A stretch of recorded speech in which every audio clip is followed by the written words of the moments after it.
We are ready to start our Power Rankings show.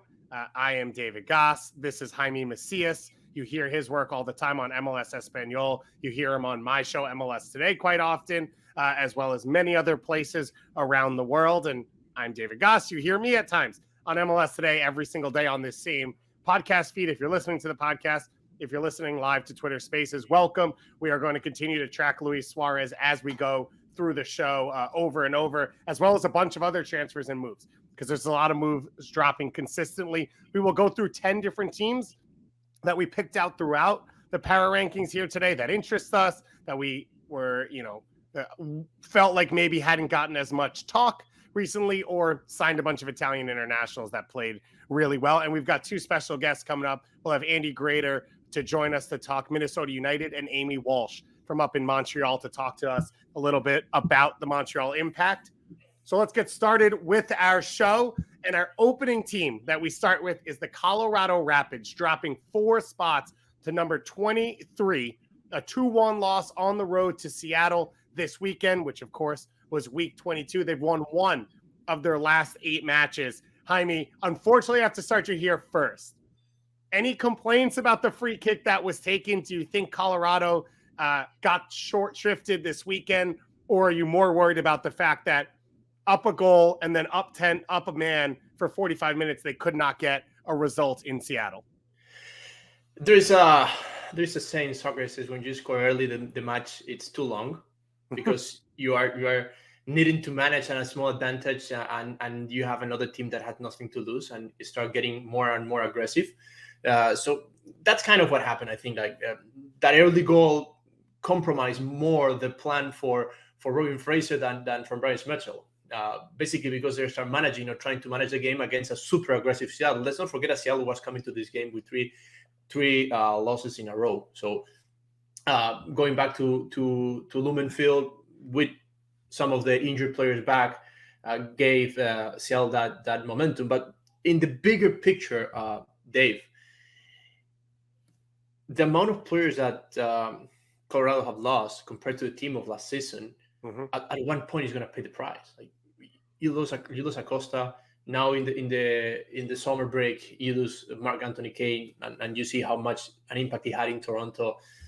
You signed Sardis, but the team is never going to look as it looked not so far ago. And you add in Brian Galvan, who I think they felt was ready to take a step this year. He's out for the year with an injury. Austin Trusty as well now is going to be at Birmingham City. They have lost a lot of pieces for a team that had some form of depth because they'd found pieces that fit for them. Andre Shinyashiki, by the way, another one they lost. But they don't have depth to be able to challenge starting spots. And so I think you're seeing a lot of those issues now, which is if anyone's missing, or even when everyone's healthy at this point, there isn't enough quality on the field for them to break games open. And we thought their possession last year would lead to there's so many chances to finish. They just need Zardes in there. They're not even creating the same level of chances anymore because they don't have Kellen Acosta and Mark Anthony Kaye and Austin Trusty out there on the field to play, to open their opposition up. Because they transformed from last season, a team that was very hard to beat, but was not able to score the opportunities they create, to now a team that they have a certain striker like Sardis, but they don't have control in the middle of the pitch. They don't have creation in the middle of the pitch. So this was a team that was not fighting for bigger spots because they were not scoring, but they were so difficult to beat. They destroy you on the back line. But the names we're talking about, Trusty, Kane, Acosta, man, those are national team quality players in a very, very sensible part of the pitch. It feels like midnight for Cinderella, sort of, that came.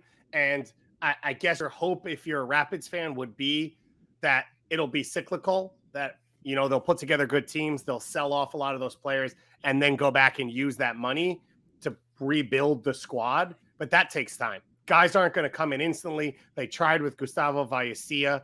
We haven't seen anything from him as sort of that early Austin Trusty replacement. They did it well, I have to say, with Estevez on the left side in replacing Sam Vines, when they sold him last year. I thought that was like for like a perfect signing, and they've been able to fill that spot as well. But as you said, this is not the quality of players out there. And for Robin Fraser, you have to wonder what else can he do. And I continue. No, I was going to ask you: are there victims of their own success? Like nobody's pegged this team with that squad to win the West. Let's not forget they won the West. Yeah, there were different factors. Seattle having a difficult end of the season, Kansas having a difficult end of the season, and they just went up and won the West. But were they be selling all these players because what Robin Fraser did with them, how much he improved them, make them sellable players? So are they victims of their own success on how much players they have lost? Yeah, I think there's a definite possibility. But as a club, they were always going to be set up for that, right? The purpose of what they've done, the reason they went and got Austin Trusty, and the reason they went and got, homegrown players from other clubs, we saw them acquire 2 or 3 in this offseason that are starting to push through, is because that's what they want their reality to be. So maybe they got there a little quicker than expected, but they were always going to be like this. It'll be interesting to see for the Colorado Rapids, do they make any additions in this window to try and help Robin Fraser and his group? So that's number 23. We're going to skip up to number 19 now. Toronto FC, they rise 9 spots. That's what happens when 2 European Championship winners come on the field and play well. And Michael Bradley turns back the clock. Jaime, were you sold from week 1? Are you all in on the Italian Revolution? I like the defensive revolution more than the Italian Revolution. It's the first time in the whole season that Toronto got a clean sheet, and that's a big statistic. Crucito was great, but I'm going to continue with the guy Colorado lost, Marc-Anthony Kaye. How much he improved this midfield, how important he was on the chances that Toronto created. He had 1 or 2 assists on the game. And Michael Bradley looks like a different player with Kane next to him. So, yes, the headlines, the forwards, the goals, the forwards, but from the structure, it's looked a completely different team with Kane and Criscito. I agree with you. Now, I think a large part of that was Charlotte this weekend. I think Charlotte's inability to play through midfield was one of them. I thought starting Anton Walsh at right back against Lorenzo Insigne was almost criminal. And now you're talking 3 center backs trying to chase these guys around. And I didn't think Mora was much better trying to chase Bernadeschi. And then we see them, let TT Ortiz go this week. So it feels like this was a Charlotte team that was there for the taking. And that's where I still wonder at times with TFC. But the high press off their ability to push Charlotte deeper because of their fear of Insigne and Bernadeschi was massive in this game. And I think that's where you saw Michael Bradley and Marc-Anthony Kaye come to life, to be able to start those counter presses, to win the ball back higher. And I look at the Michael Bradley goal, and you've got the Insigne pullback, you've got the Bradley finish. But to me, the most telling part of the goal is Osorio comes back to press, and Kaye's first touch is a forward direct pass, which is exactly what he did at LAFC, and that starts the attack quickly. No, absolutely. The team is different. And Bob Bradley, it's now because of the characteristic of the 2 Italians in front, and because of the characteristics of Marc-Anthony Kaye to play the system he loves to play. The 4-3-3, because he started the season like that. The team was unbalanced. The team was struggling. And before the signings make their debut, he was playing a 4-4-2 with Pozuelo almost as a 4th midfielder, trying to balance a team that struggles so much on the middle of the pitch. But with Insigne and Bernadeschi being able to press so high on the wings, the midfield can press higher and don't have to run as much meters as they were doing. So that protects the back line also. So it's like a domino effect. And look, you like the forwards, I like the midfielders. Somebody else will say, oh, Bono, it's doing great on goal. At the end, it's a domino effect because you have improved a little bit the different areas of the pitch. And by that, the structure of the teams improve. And it looks more like a solid team. We're going to see what happens next, because I agree that Charlotte had one of their worst presentation of the season. Jaime, we've both seen Insigne and Bernadeschi play for years now, play at a high level. Did you see anything, or do you expect anything, or are you surprised by anything about what they're going to bring to this team? No. It didn't surprise me. Like my question when they were coming, especially Insigne, because we knew since the beginning of the season that Insigne was coming. Bernardeschi, it happened later. Is how are they going to deal with a team that it's unbalanced? They're a team that have so many weak parts apart from the position he is going to be playing, and they probably this is the team that had changed the most in this transfer window. Everybody had some signings, everybody have improved, other ones had uh, are not as good as they were. But the team that has changed the most is this one. One signing per line and one signing of a top quality signing.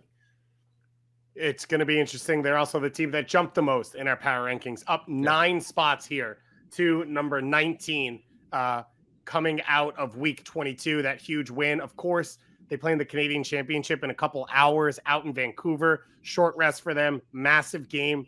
The emotion and feeling around that team is going to change a lot with that performance and that result. Because if you come out of this 4-0 win and BMO's back, and it's sold out and everyone's all involved, and they go and they lose at Vancouver and play poorly, and they lose a chance at the trophy, they lose a spot in CCL next year, that's going to shift a lot really quickly. So that's a huge performance and a big game for Toronto FC. Be interested to see how Bob Bradley handles the two Italians just 2 games in, but he luckily got them off at halftime in the last game because they were up 4-0 coming out of halftime. Let's keep rolling forward up to number 17, the Chicago Fire.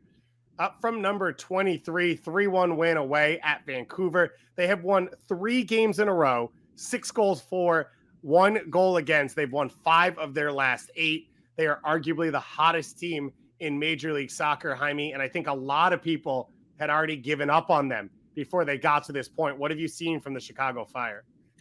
An incredible recovery that it's very hard to explain with deep tactics.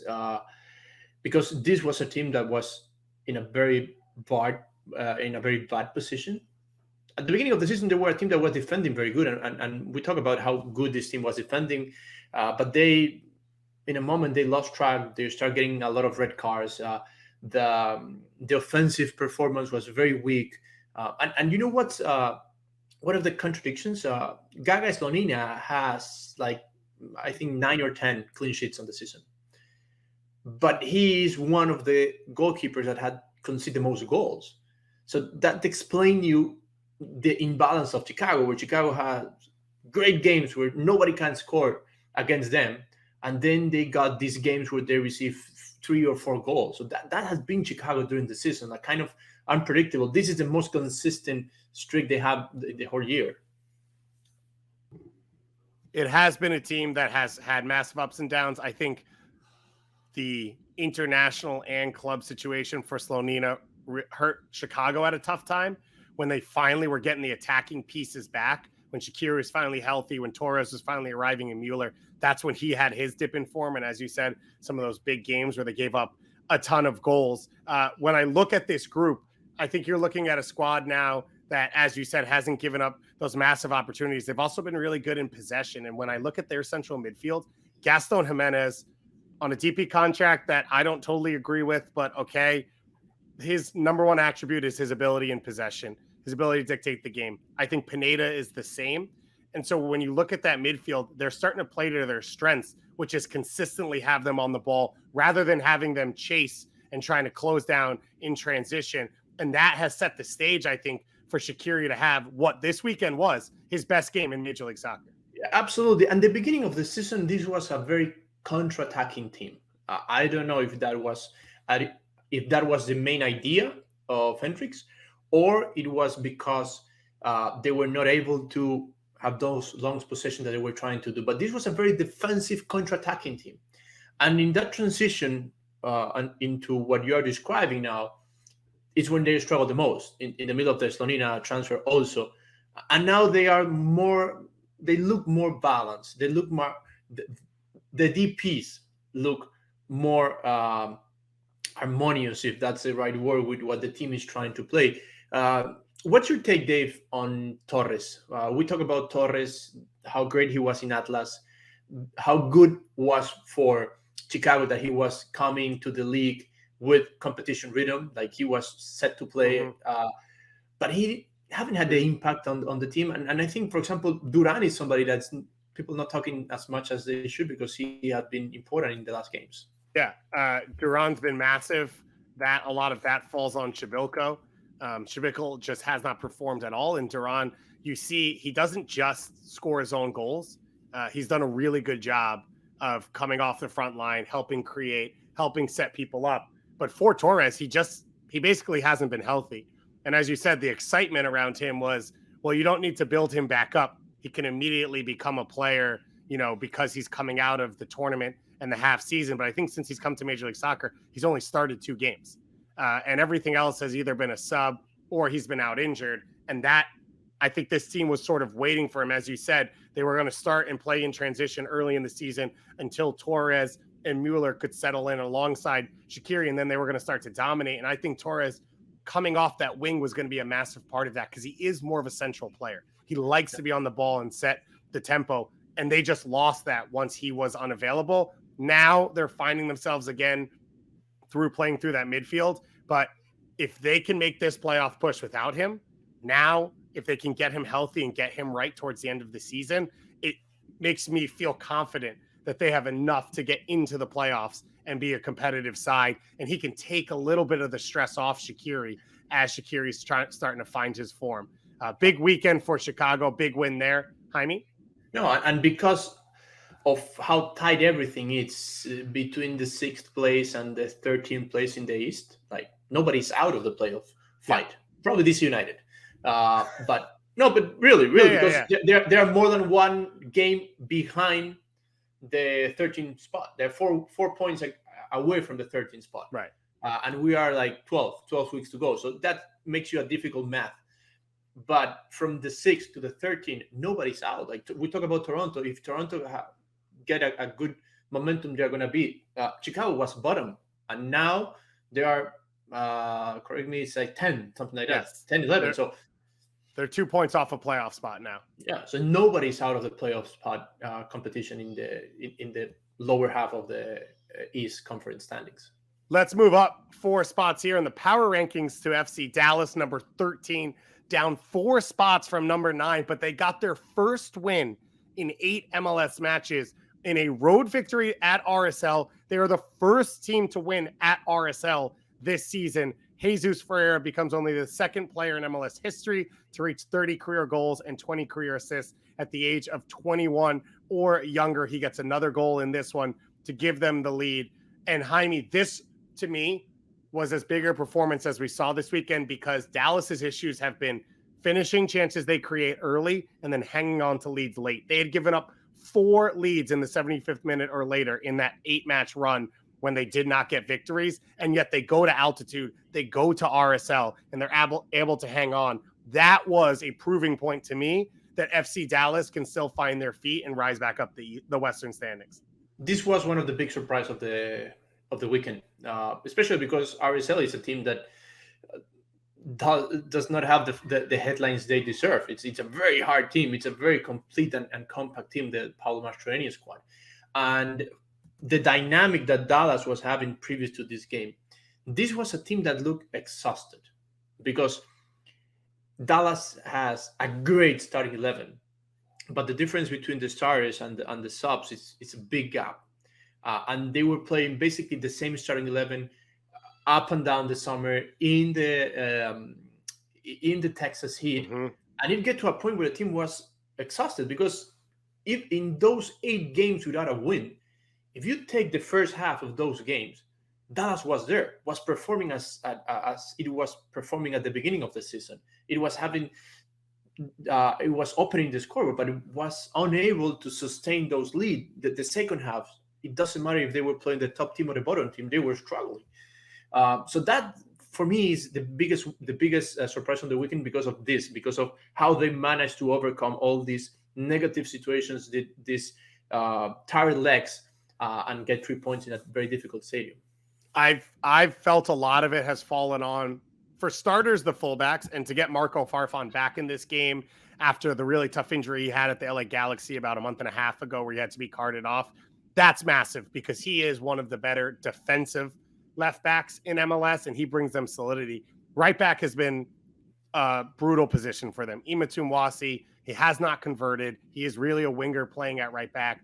Nanu hasn't fit. And I think we've seen with the age of Matt Hedges, a lot of those late goals are just pressure that continues to come along that right side and either losing someone at the far post or getting beat along that right side and giving up penalties we've seen in a ton of games. So I think you mentioned that heat, you mentioned rolling guys out week after week. Matt Hedges at 32, you have to manage his minutes, and they just haven't been able to because they don't have the luxuries to do it. And so it was good to see him have a bounce back game along the rest of that back five to hold this lead in Salt Lake. And when you, and I'm not talking specific of this game, but on how we get to this point, when you have in your starting 11 two guys that are starting players on the national team, that's good because you have that quality. And that's bad because those players are going to play more games than the rest of the squad. And Ferreira and Arriola, they didn't came from the FIFA break as they left, basically because they were with the national team and playing and traveling and all that stuff. So they have more minutes on their legs than the rest of the squad. And those are, without a doubt, at least for me, the two best players they have in the squad. So after the FIFA break, they struggle a little bit, and that's going to happen, and that's something that Dallas should know that it's going to happen probably again when they come back in September. I thought it was a really good sign to see Paxton Pomykal get the assist. To be that high up the field and be that aggressive with his passing was good to see. He has it's fantastic how healthy it's been. It's fantastic to see him out there on the field. You can see the close control, the idea of the tempo of the game and where to find it. But early in the season, he was being aggressive into the final third. I think he lost a bit of that as maybe he starts to get tired and you get out of that first spell. That was a huge moment, I think, for this team to be able to continue to push on. So for FC Dallas, they move up to number 13 in the power rankings as they move up, I believe, to 5th in the Western Conference as well, right behind RSL, 1 point behind. So a huge win for them. Let's go to our last team outside the top 10 before we jump into the top 10. And it is the LA Galaxy at number 11, up 4 spots. Their first win in 4 games, snapping that 3-game losing streak, 2-0 win over Atlanta. And Dejan Joveljic, of course, off the bench with another goal. So here are his stats. 6 straight home games for the LA Galaxy with a goal, which moves him, I think, in a tie for second best ever in Galaxy history. And he also, I believe now, has scored in 4 straight games off the bench, which ties an MLS record. And Kevin Cabral got the early one. If you're watching on YouTube, looking at our highlights, Jaime, and that's as big a moment as anything for this LA Galaxy team. What do you take about the Joveljic statement that he's the future of LA Galaxy? I'm not using the right words, but no, it's pretty accurate to what he said. And I think it's a striker being a striker. I mean, this is a Serbian under 22 kid who decided to move to LA and play for the LA Galaxy, right? This is clearly a player who has confidence in himself, who's sort of out there on his own. And I think that's the nature of a striker. It doesn't surprise me. It wouldn't bother me. And quite honestly, if I was the Galaxy, I'd be excited because that's what they signed him for. Like, that's what these under 22 initiative pieces are for, is help us now, but it's a way for us to bring in future players without, losing a ton of assets to fill in our squad now. I don't know how much more Chicharito has. I think we've seen over the last 2 years that he can't play a full season at a high level, and Joveljic is the perfect replacement for him. Yes, and this is a game that, apart from the win, give me some talking points. Like, before this losing streak of a Galaxy, we were talking about, okay, it's time for Galaxy to play with 2 number 9, as Bani played in Toronto. And the first game with Chicharito and Joveljic, it was a good performance. But then the team started losing the structure with 2 number 9s. It became like a long team, right? So he went back to 1 number 9, Chicharito. But Joveljic is still coming from the bench and scoring. Are we getting to a debate on who should start. Interesting. You So see that situation? you think the issue is not should it be 2 or 1? It's if it's 1, should it be Chicharito or should it be Well, Joveljic? I think that there was a point where the issue was should it be 2, and Bani took that decision, and the team had a lot of problems managing games with 2 strikers. Okay, so that was tried, it didn't work out, so he's going back to 1 striker. Now the question is, who should it be? So the only thing I'll throw in there is I think Brugman changes the calculus a little on your ability to play with 2 strikers, because you'll have more cover centrally for transition moments, which is where they got ripped apart when they played with 2 before they had him, because that backline struggles so much in transition. So I think there's still potentially an opportunity to play there. I don't understand how you bench Chicharito as an LA Galaxy team. Like, he is the face of your team. He has been everything for you. He had that terrible start and then he came back. I find it hard to believe that he won't be the starter going forward. Yes, and you are right on that. And you're right. And the Brugman situation changed kind of what the team is structure. The question on the future is the same question we had with Toronto, right? It's okay. How much of this was Toronto, a great performance? Right. How much of this was Charlotte? And Atlanta is not the Seattle Sounders or the Minnesota team. They have their own issues. So it's a good start. It's a good thing for Galaxy to have won the game. They were in danger of ending the weekend outside the playoff spots if they didn't win against Atlanta. But what's coming? Is there more, or is this what they are going to need to deal with until the end of the regular season? If they start Derek Williams and Sega Koulibaly, I find it hard to believe that there's much more for them to go. But I'm hopeful that Greg Vanney can sort of get his finger on it, and I'm hopeful that Brugman helps. And whatever Joveljic does, whether it starts or comes off the bench, he's must watch, and he's always going to be entertaining. So that is our number 11 team, our last team outside the top 10. Here are our top 10. If you're taking a look on YouTube, LAFC sitting at number 1. They remain the same. The top 3 do not move. Of course, the flip between New York and Austin at 4-5 as New York went down and beat Austin, and some movement on the back end of the top 10. I think some movement from some teams that are going to stay here for a little while. In general, Jaime, reaction to the top 10 as you see it? Those are the teams. The New York Austin, it's weird, and in terms of both teams are the best in each conference playing away. So that Austin New York Red Bull was a very logical result in that terms. Like both teams are kind of better away than at home, even though Austin is better at home than away. And the other thing is how Minnesota have come through the rankings.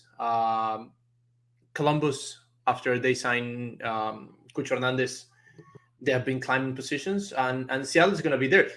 What an interesting thing on Seattle is that when they got those defeat consecutively, most of them were against East Conference teams.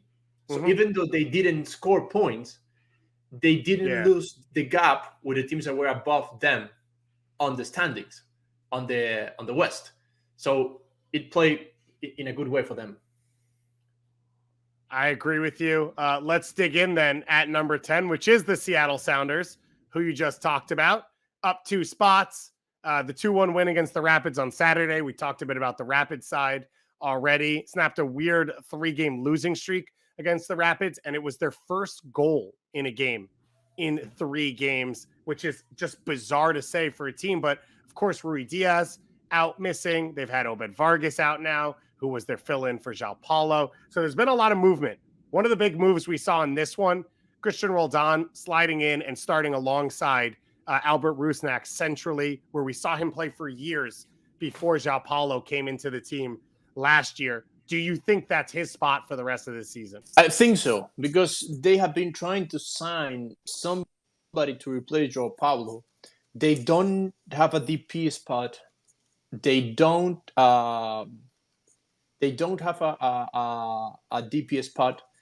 They don't have TAM. At least they don't want to use it because they're thinking about what they're going to do on the next season. So they're going to try to find a solution in that spot. Obed Vargas, I think before the end of August, is going to be back.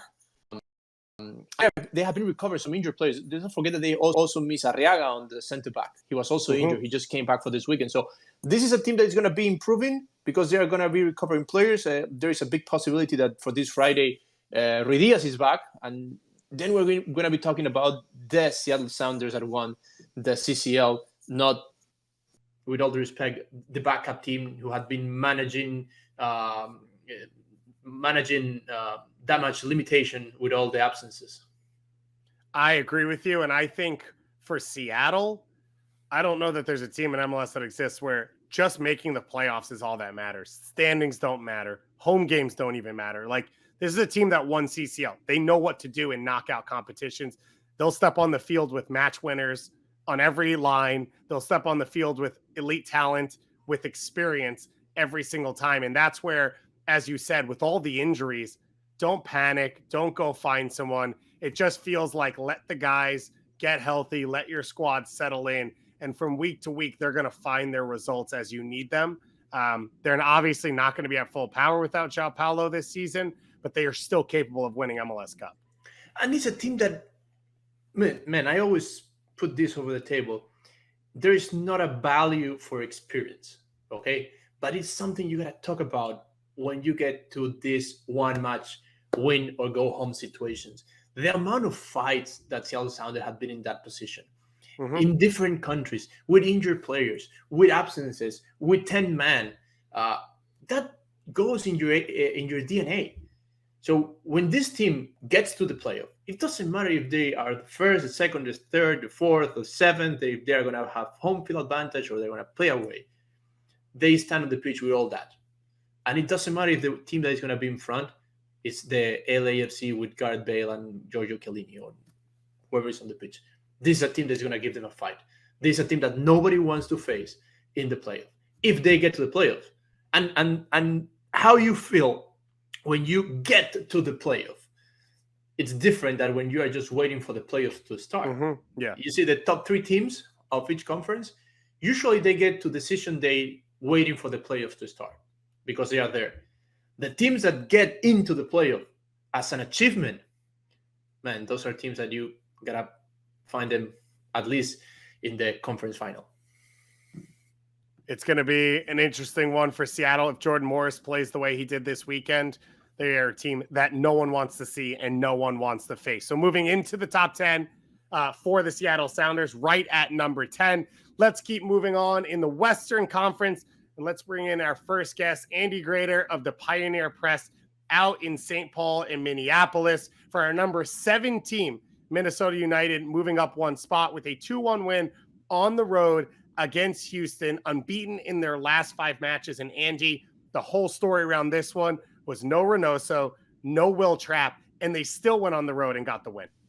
Yeah, I mean, it's a result that was probably unexpected, just given the fact that Minnesota has historically struggled on the road, and you're talking about 2 key pieces of your spine, and in Reynoso, your best player. So to go on the road and to take a lead and hold on in a difficult place to play, not really so much for the crowd, but because of the heat and the weather that's out there in Houston, and to kind of have this drastic about face for a season that was looking kind of buried when we're talking late June, to see them go win 5 out of 6 and unbeaten in 6 and win 3 on the road for the first time as a club in MLS is quite a stark turnaround. Andy, how are you doing? Pleasure talking to you. Quick question. What was the influence on the contract extension for Adrian Heath on this momentum? Because it's a team that after they sign him or they renew his contract, the team haven't lost, and it's performing as best of the season.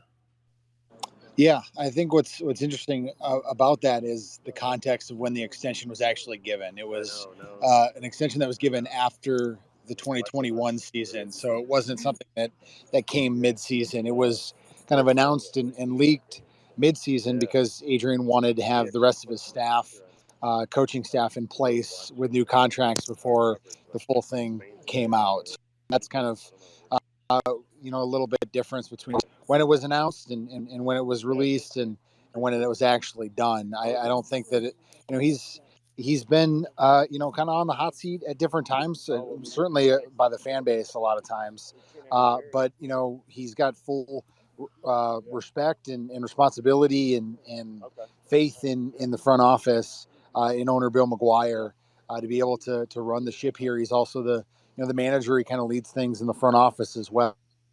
There's a little disconnect on when the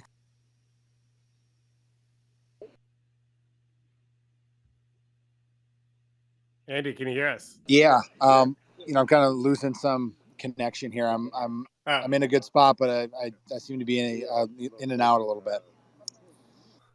No worries. You mentioned Adrian Heath. We're talking about him. One of the biggest moves of this run has been to move Robin Lod into central midfield, where he's played at times for Finland, but we've never seen him play there in MLS. How impressive has this guy been since he's gotten to Minnesota, the different ways he's been used, and how big of a move was that from Adrian Heath? Yeah, I mean, it was a huge decision. It was kind of out of necessity. Hassani Dotson was looked at as the central midfielder that they were going to have in the middle of the park for much of this year. He was lost to, an ACL in April, and Kervin Arriaga, a young Honduran, he has been injured as well. And so it was out of necessity. They really had to find a way to put their best players on the field, and that's when they moved Robin Lod into that spot. Yeah, he's been great for them. He was the leading scorer last year. He's been one of their best attackers. They've used him as a false nine.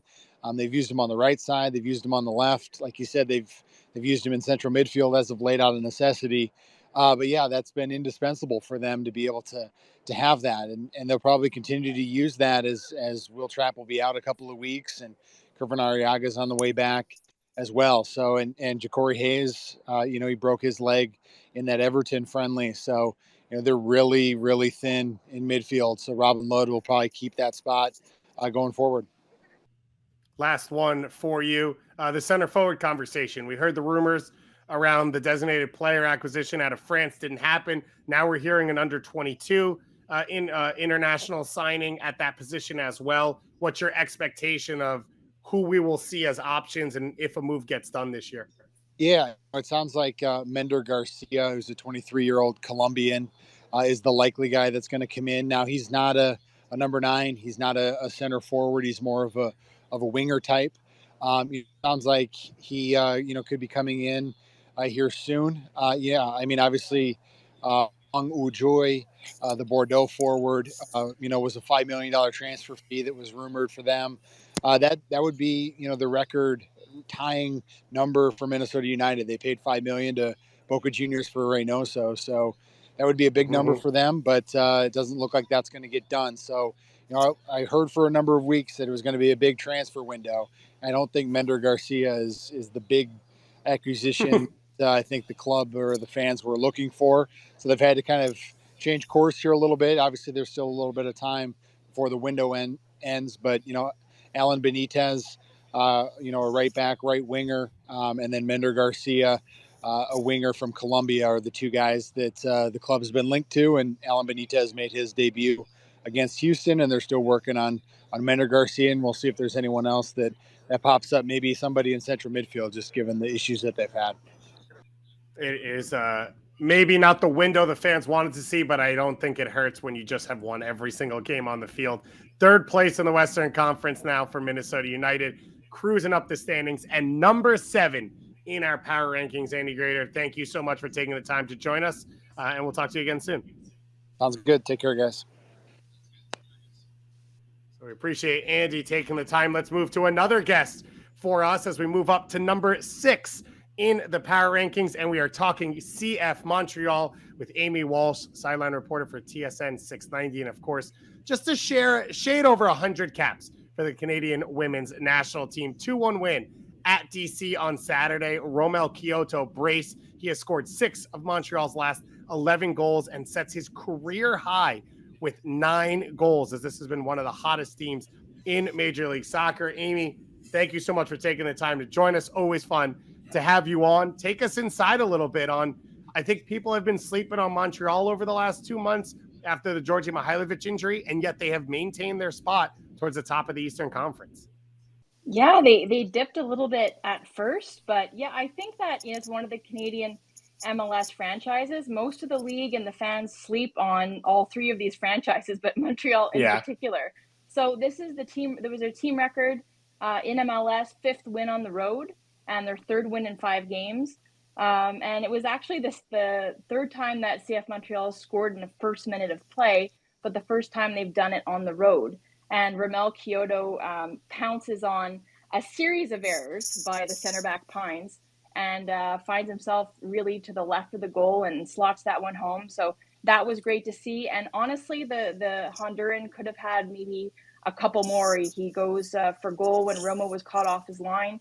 Could have had the hat trick there. And but CF Montreal needs to learn how to use that killer instinct and really close out these games, because it doesn't need to be nervy at the end, but they usually make it really exciting for fans, or have them biting their nails at home. But yeah, this team has continued despite the absence since May, and then Mihailovic is back in the fold now after playing 30 minutes at home against TFC, and they get the win there, and then he's a starter in the U.S. nation's capital.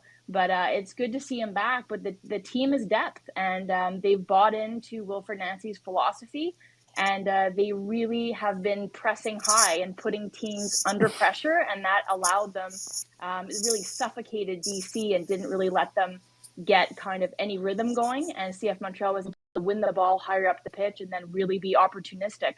And Romel Kyoto certainly was that. Amy, pleasure to meet you. Who is Montreal goalkeeper? Because Pantemis came back on goal. Kind of the whole season there had been this debate of who should start. Like, what's the position on? And there was a lot of talk in the beginning of the transfer window that probably the goalkeeper was going to be a position that Montreal was going to sign in this window. Yeah, well, they're not going to use big bucks and go out and get anybody. That's not really in the philosophy of Olivier Renard, the sporting director. And they have 2 young goalkeepers with a lot of potential, but is anybody really going to claim that number 1 spot is kind of the question. And Wilfred Nancy, and as a former player and knowing goalkeepers and being close with goalkeepers in my time, I think that it's a struggle sometimes to not know who the number 1 is. Wilfred Nancy talks about wanting to create competition in training. That's all well and good, but as your number 1 keeper, you want to have somebody who is really strong mentally. And I think you're strong mentally first and foremost in knowing that you have the full confidence of the brass, the coaches, and the players. And I think that Sebastian Breza, I don't think all of the sort of the knocks against him could be really attributed to that, but I don't think it helped. And then Wilfred Nancy, when Breza was really struggling, was asked if goalkeeping was the team's Achilles heel. And he said maybe publicly. So I think we all know that if you say maybe publicly, behind closed doors is probably yes. So James Pantemis has done quite well. I think everybody, fans, media included, thought he would get a shot long before he did. And he does well because the last time he had faced TFC and they win at home last week 1-0, they lost in a drubbing away to TFC in Canadian Championship. They lost 4-0. And so he comes in and he has to sort of, get his mind right. But I think positionally what he's able to bring and the way that he organizes his back line and reads the play, I think he has the full confidence of the players in front of him. So I don't know if that puts the debate to rest about who the number 1 goalkeeper is, but I think the net is James Pantemis is right now to lose. You mentioned Wilfred Nancy in there. I think one of the underrated topics this season has been his candidacy for Coach of the Year. This team, as I said, without Mihailovic for large stretches, you mentioned they're not a team that's going to go out and spend big. They are still sitting at 4th in the Eastern Conference. What is it when you watch him work and watch him interact with this team that's made them so successful? And where do you think he should fall in the Coach of the Year rankings right now? Well, I think just, what you guys said off the top, that Montreal, people go to sleep on them. And I think the same thing for Wilfried Nancy. I don't think he gets enough credit for what he's done here with a relatively young team. So, the players are drinking the Kool-Aid. I think they believe in what he's spouting, and he's a pragmatic, calm guy who wants to be a teacher first and foremost. He wants to sort of shape these young players in his own, not as necessarily his own image, but in the philosophy that he really believes in. So his philosophy is really creativity within the structure. There's a journalist here named Jean-François Théotonio, and he wrote a great article in the French Journal in La Presse, all about his philosophy. So it's creativity within the structure. So he wants to break as many lines as possible.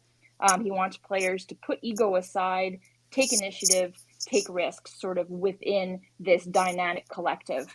And I think that I spoke about their depth. And then if you have your talisman back and in Georgi Mihailovic, who's going to drive play, who's going to threaten, who's going to draw attention, and then you have Ramel Kyoto doing what he's doing. You have Kai Kamara leading, whether it's in the locker room or on the pitch with his 3 goals and his 5 assists. I think there's questions that are being asked of the back line. It doesn't make a whole lot of sense that they concede so many goals. Real howlers at the beginning of the year, and now they seem to have eliminated those, but they're still conceding when they don't look like a team that should on paper and given the personnel that they have in their back line. But to go back to what you're saying about Nancy, I think that he deserves wholeheartedly to be in the conversation for Manager of the Year. Let me close you out on one last one. Ismail Kone, he's been the bright star this year. Yes, Dave, you're muted. Sorry, I muted myself. There you go. That's my mistake as the Montreal backline, just making a couple big mistakes at big moments in the game. Let me close you out on this one. Ismail Kone, he has been the bright star of the year. Fabrizio Romano tweeting out yesterday that Norwich City was in Washington, D.C. to talk to him. Do you think he will be on CF Montreal for the rest of this season?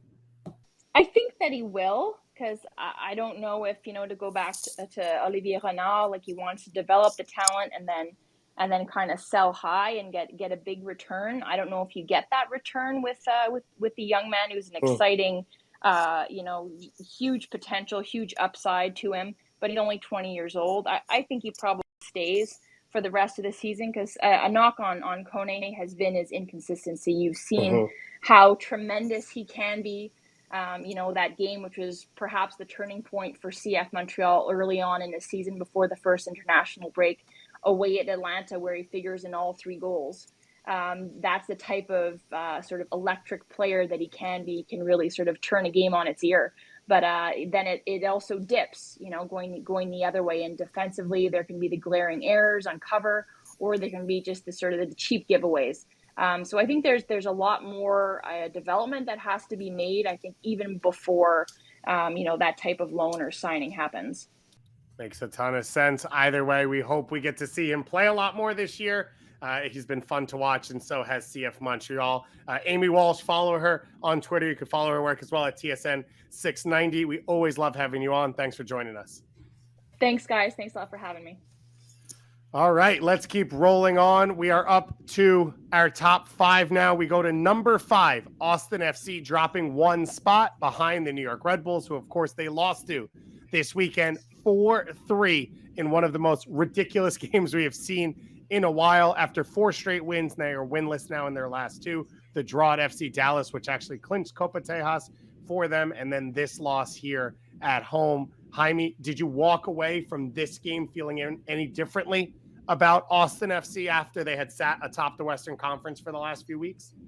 It surprised me that they almost come back on the game, because it was a point of the game that it was done. There was no way Austin can put hands on the game. And I don't think that missing the goalkeepers, missing Stuber for this game was had an impact. Nothing to do with the goalkeeper. The goal that New York Red Bull scored. 8 wins away, David. 3 draws. 7 wins away, 2 draws for the New York Red Bulls. Man, I don't know if that's positive or it's frustrating. A team that is capable of performing that way on the road is not leading every single stat on the league. So that was my take. Like, why this team that plays so nice, that is capable of performing at this level, is not able to do it at home? But sorry, we're talking about Austin. I went with the other team. No, that's fair. And listen, I think Austin FC, and I think part of the learning process is they played the way they were going to play in this game, and it was not the right way to play against the Red Bulls, right? They are trying to play through their pressure consistently. And one of the things that, going back years ago, told me that I was ready, I wanted Greg Berhalter to be the USMNT manager, was his Columbus teams played through everyone. And when they got to the playoffs, they went direct against the Red Bulls and they won their series against them every single time because he saw the deficiencies of his system against the opponent. It's a regular season game. I can understand for Josh Wolf, you don't want to step away from what's made you great and you don't want to break the flow of what's going on. But I thought in the opening 45 minutes, that's what we saw, was a team that tried to play through New York a couple times, and they were not as dangerous as they could have been. Felipe versus Pereira is a big difference for them. Pereira has that ability to beat guys on the dribble that Felipe can't, and no one else in this midfield has, but at times it can be risky. And Felipe obviously got the start in this one. So for Austin, I thought it was a little bit of a sign that they were so committed to who they are, but at the same time, they got back into the game. And that shows you, I think, a unit that is going to continue to bounce back. And we've seen them over the course of this season, both within one game and across stretches, have a belief in their group that lets them bounce back. And I wouldn't be shocked if this is the team that wins Supporter Shield anymore. I've sort of, over the last 6 weeks, really come around on how deep this team is and what they can bring. You know, there are a lot of things that I take from what you said. Why would you change for a single regular season game? Why are you going to show your cards of what you are going to be able to do in a single match elimination in the playoff now, if you are so comfortable in the different position? And the other thing that I take over there, or that I put in context, is I don't think in the West there is a team that plays as intense and as high press as the Red Bulls. Agreed. Probably the closest one is LAFC, but LAFC in that game where they faced Austin, they changed a little bit.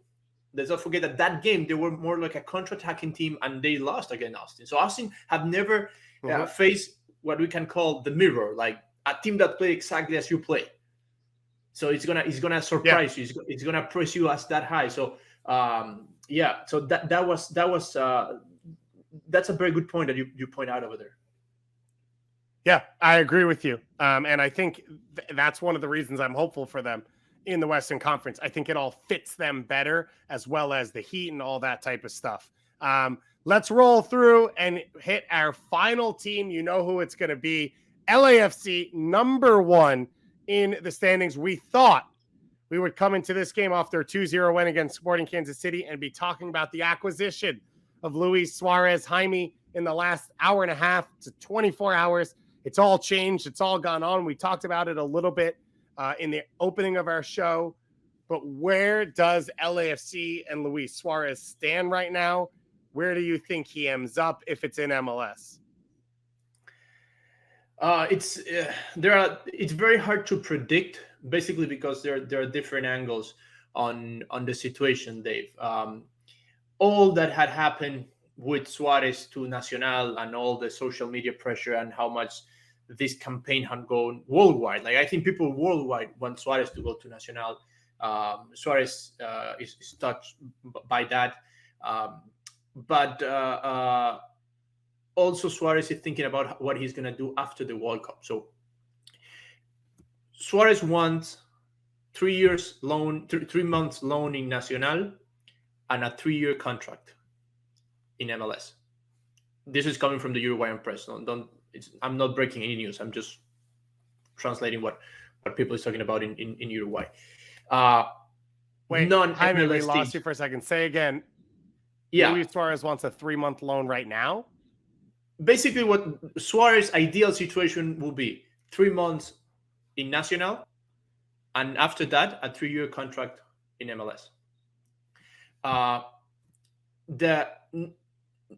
people who want him in MLS or who are interested in him in MLS, they want him now. They want him today for playoffs. They are not looking for the business on a long term. Yeah, Suarez is going to be 36 in January. Why will you sign a 3-year contract with somebody that's going to end a contract at 39? And that the way he ends his stint in Atletico Madrid is going to make you ask questions. Like, you are an Atletico Madrid fan. You watch the games. A player of Suarez caliber, somebody that was one of the best nines in the world, that was a candidate for the Ballon d'Or, to leave free without any penny. Why Atletico didn't fight for him? So that's going to raise questions of how fit he is.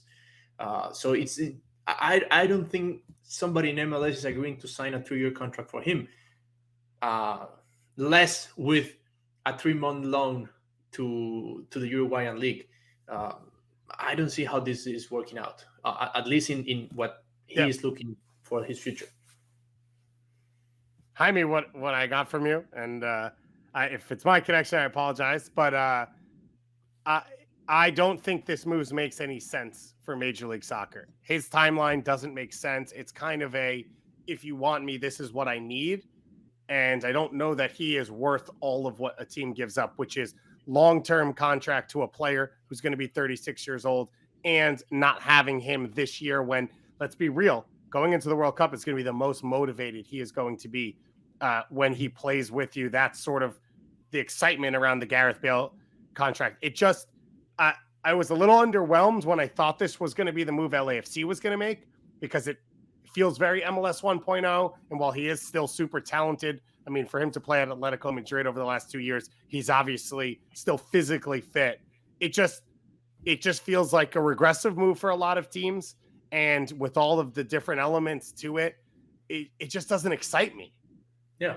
And the key part here is, and this is just my opinion, it's not information, it's just my personal opinion, is Suarez is looking for to MLS for a long-term deal, and MLS is looking to Suarez as a short-term deal. So that's a breaking point. Like, right. If Suarez is coming, it's because, I don't know, I'm going to put a name in the air. Just like, okay, Castellanos left. New York City needs somebody for the playoff. Okay, that can work. I'm just putting names, like, to put examples. But Suarez says, no, I prefer Nacional to be fitted to the World Cup and play at a certain rhythm to be played for the World Cup. And then I want a 3-year deal. He's going to end a 3-year deal at the age of 39. Why would you sign a player? And with all the respect, I admire Luis Suarez, and I enjoy seeing him play as the most. He is one of the best strikers in soccer history. But why would you sign him in a 3-year deal at the age of 36? And when you look at, and I think Michele Giannone, one of our friends, has done a lot of coverage on what LAFC is looking for as a profile. Everything they have said is mad. And Michele is extremely mad, man. I talked with him just before coming here. But everything we've heard nice. Because everything we've heard is Bale and Chiellini and Vela. Those are short-term moves to win now. We need to set our club up for the future as well. And we could do both at the same time by bringing in a 23, 24-year-old center forward who will be here after those guys leave, can play with them, learn the league, get comfortable, and then be the face of our team after they go, like Joseph Martinez was when Almiron moved on. Yep. And nothing about this Suarez signing says that.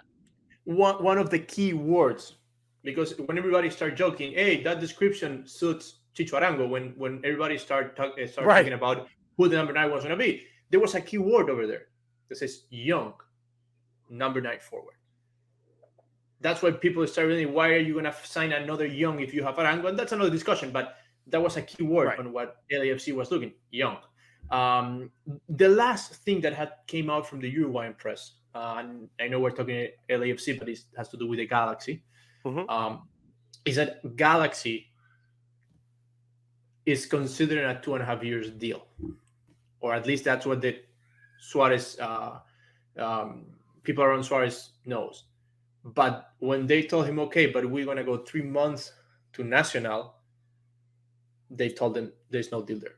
That's not going to happen. Like, this is the best we can offer for tomorrow. If you want to come tomorrow and we can agree on a 2-year deal, I'm talking about this is coming from the Uruguayan press, like 2.5 years, but starting tomorrow, not in January. Interesting. I wonder if he'd be a TAM player then, because remember, they have their 3 DPs for the LA Galaxy already locked in. I think it's why we didn't see Alejandro Pozuelo get there.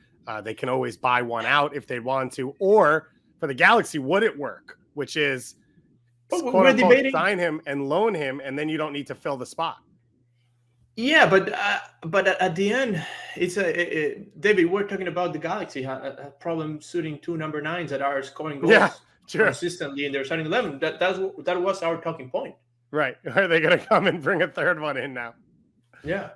It makes no sense. At the same time, a lot of what the Galaxy have done has not made sense with big name signings over the last 8 or 9 years. And the wording on all these news is key, because if you talk with the people around the player, they will tell the team have offered us, right? Yeah. If you talk with the teams are gonna say the player had been offered to us.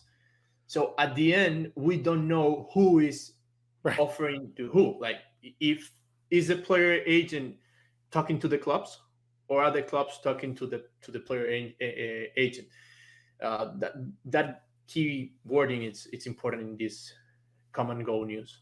Well, without Luis Suarez, LAFC are number 1 in the power rankings, number 1 in the Western Conference, and top of the Supporters Shield race. So no matter what, there's talent and quality on that team as they lead the power rankings for a second straight week. And that is it for us. We have gone through from all the way at the back, starting with the Colorado Rapids all the way till now. If you're listening live on Twitter Spaces, the show will come out as podcast format. It'll also be available on YouTube with highlights and video alongside it as well. Jaime, thanks so much for being here with me. We always have fun. We both love this league. We love talking about it. Thank you to Andy and Amy as well for joining us and being a part of our analysis and coverage as well. Any big takeaway, Jaime, before I let everyone go?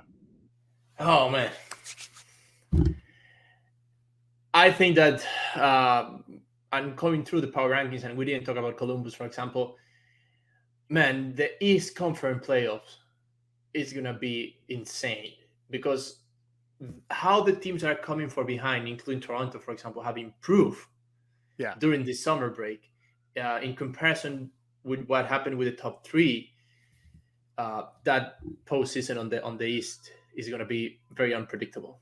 Yeah, that's what's there to watch. To me, the takeaway is the top 5 are correct, which is very rare with the power rankings. The top 5 in order right now, I think, are right. You've got LAFC, the top 3 in the Eastern Conference, and then Austin. That top 3 in the East with Montreal, I think that's all solidified. I think that's all locked in, but you are correct. Everything behind that is up for grabs, with TFC now improving all the way at the back. The New England Revolution, we didn't even talk about today. They're not currently in a playoff spot. FC Cincinnati hanging on at 7th. It is going to be wild. It's going to be fun. I am really looking forward to it. And of course, you can continue to get all your coverage here. MLS Today, MLSsoccer.com, MLS Espanol, and so much more. So thank you to all of you out there for listening. Thank you to our producer, Phil Levanco, for keeping us on track. We did not talk about Choco Tacos because he told me not to, and I agreed with him. And for that, that's the end of our show. Have a good one, everyone, and we'll talk to you again soon.